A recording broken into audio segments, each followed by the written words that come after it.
सिरसा में धरना दिया जा रहा है। जो अत्याचार दिल्ली में हुआ है उसके विरोध में लोगों की भावना है और सिरसा हरियाणा का अंतिम छोर चौधरी देवीलाल जी की नगरी, उनके चरणों में बैठकर संकल्प हमने लिया है। इस लड़ाई को हम लड़ेंगे। आज दिल्ली से साथियों का बुलावा आया है, जिनके कहने पे कल हम यहाँ आए थे। आज उन्होंने कहा है कि जी ये तो रुक नहीं रहे, कल रात को बड़ी ज्यादती करी। आपको पता है एक बच्ची की डेथ भी हो गई और कल रात को बड़ी ज्यादती करी है और कुछ बच्चों को इस हद तक मारा है कि वो बहुत आईसीयू में भर्ती है। तो उन्होंने कहा जी ये यूं नहीं संभलेंगे, हम अलग अलग करेंगे तो ये नहीं काबू आएंगे।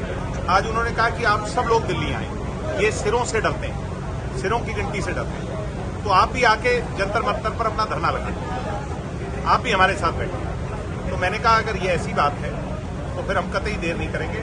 हम 4 बजे यहाँ से चल करके और पूरे हरियाणा के कार्यकर्ताओं के जत्थे को साथ लेकर के हम दिल्ली गए। मोदी जी का ट्वीट भी आया, गृह मंत्री का ट्वीट भी आया, लेकिन कार्रवाई करने की बात कर रहे हैं, जिनमें केस है, लेकिन असल मुद्दों पे बात झूठे वादे और दिलासों से काम नहीं चलेगा। प्रधानमंत्री हैं वो इस देश के, हम सब उनका सम्मान करते हैं। हम उनसे जवाबदेही यानी एक अकाउंटेबिलिटी चाहते हैं और हम नहीं चाह रहे। मैं कुछ नहीं हूँ साथ, ये स्टूडेंट्स का आंदोलन है, उनकी लड़ाई है, इसमें स्टूडेंट्स चाह रहे हैं और वो जवाब लेकर।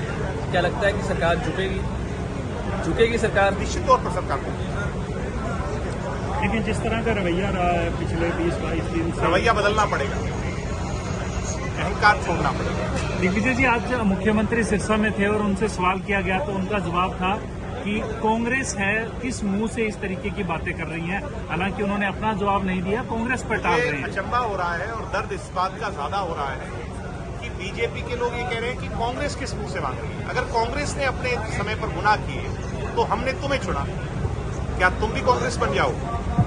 कांग्रेस के पास अधिकार है या नहीं तो जनता तय करेगी।